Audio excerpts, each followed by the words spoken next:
Hi guys, welcome to this session in Microsoft Project. In this module, I want to show you all the different types of resources that you can have in Microsoft Project. To do that, I'm just going to create a blank project, change the display for a minute, just zoom that in, go up to 14 font so you can see things. So if I just go project A and do myself a few tasks, just 3 tasks, indent those, indent and give some duration, so 2, 1, 2, highlight them, get them to follow on. There we go.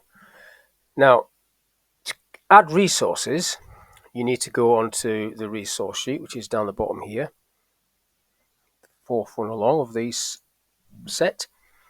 Again, you can change the size of the font if you so wish. So first of all, I'll go Bill, Ben, and Bob. You can do it like that, and there'd be work resources, or you could put trainer. That can also be a work resource, but you might have 2 trainers, so that would go up to 200, 2 trainers.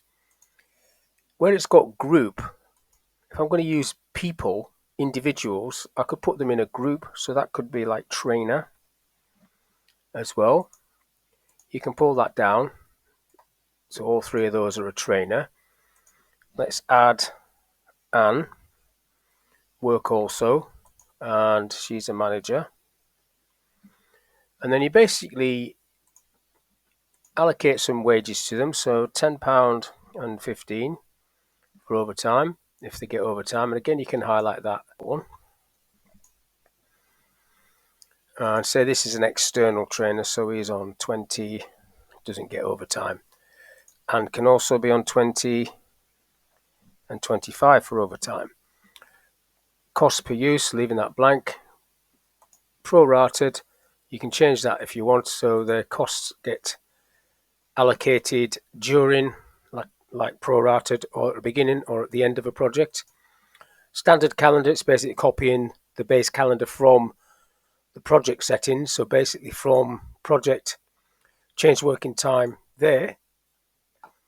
Whatever settings are on here, if I go to work weeks and details, all of these default settings are what these people have. If you want to change any of these, you change it for the resource, and that will override whatever's set in the project settings. So that's the work resource. Then if I click into one of these, you can see that there's 3 types: work, material, cost. So material could be, for example, paper, and that would be material. I'm just pressing M to get material to pop up. Now you can give it a label, material label. I'm just going to go pack, and I'm not putting it in a group. And then basically every time you get a pack of paper or allocate a pack of paper, it's going to cost £1. Put that in there. And then you've got a cost field, so I'll just put hotel down there, and that would be a cost field. So I'm pressing C to get cost, and then it all grays out. You don't allocate a cost until you actually allocate that hotel, because maybe you don't know what that hotel cost is. Now you can also create what's called a budget resource. So there's 2 types of budget resource: a work resource and a cost resource. So let's do that. So do project work first, allocated, and then so this one needs to be a cost field.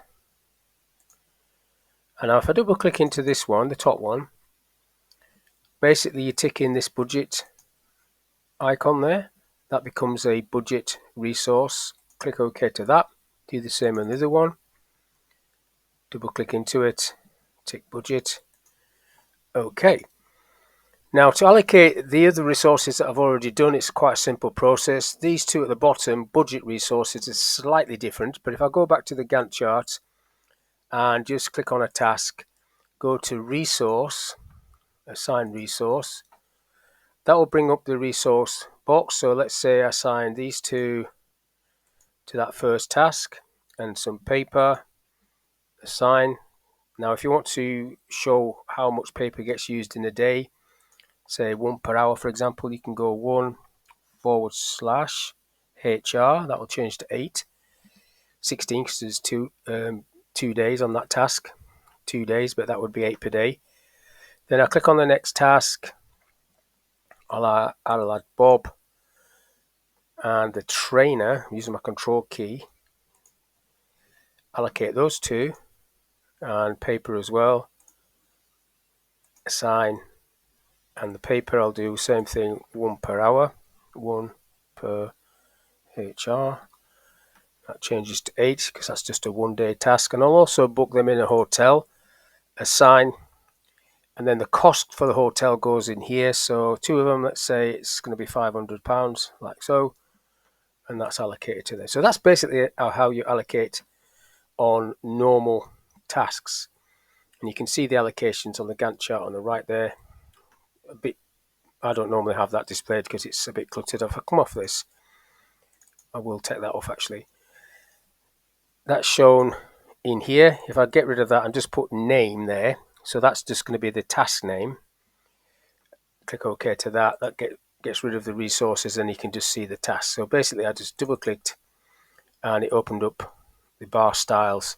I could also go onto the Gantt chart option at the top there, and then I went on to text to change that. So you can display anything you like that's available through these drop down lists that you get at the bottom there. All those fields, hundreds of them. Clicking OK to that though for this. Now the other two resources, the budget resources, you have to allocate them to a summary task. So there's a summary task. If you go into the task tab, there's a summary task here, which basically is the same as that. It just duplicates that. It's just indented in underneath that. Where you need to go to get the summary task is on the Gantt chart. Over at the right hand side there, you've got project summary task. You tick that, and it's coming up with the name project 2, which you can change to be whatever. I'll call that my project. That is where you allocate those two options. So if I go into there, assign resources, so those two at the bottom, if I assign both of them, assign, they're going to come onto this. Now if I open this curtain, as I call it, you've got the project allocated at the top there, but how do you allocate money to it? So if I insert those two fields, I'll just bring some of these back in a little bit. That doesn't need to be that big, that wide. Okay, so if I add the budget fields, so budget cost and budget work, just type in BU to get work, it's telling me that there's 0, 0, and I can't actually type on there. I'm trying to type, it won't let me type. You don't allocate a figure to these from here. You need to go into what's called task usage view or resource usage view, and you can allocate it there. So down the left hand side you've got task usage view, not that one, task usage view, that one. So there's your two budget resources with nothing attached to them, so I need to add those two columns here. So budget cost, and if I open this up a little bit, budget work, and this is where you can allocate a time or hours. So if I put 100 hours work is planned for this project, and then let's say £5,000 is allocated there. So that's just an overarching figure that you're giving for this project. You can then measure against that by, as you go through the project, you start tracking the project once you've saved a baseline, and you can see how the cost is impacting that, and whether you're going over that budget cost or that budget hours. It's quite visually, so you can see it. If I go back to the Gantt chart, the figure I've typed in there now appears on that top line. If I move that across a little bit so you can see that quite clearly. And that's how you assign and allocate a cost or a set of hours to a budget resource. All the other resources just get added through this in the normal way. But these two, even though they get allocated through here, have to go into a summary task and also cannot be loaded up unless you're in task usage view, and then you can type in the figures that you need. So hopefully that information has been of use. Thank you for your time, and I'll catch you on the next one.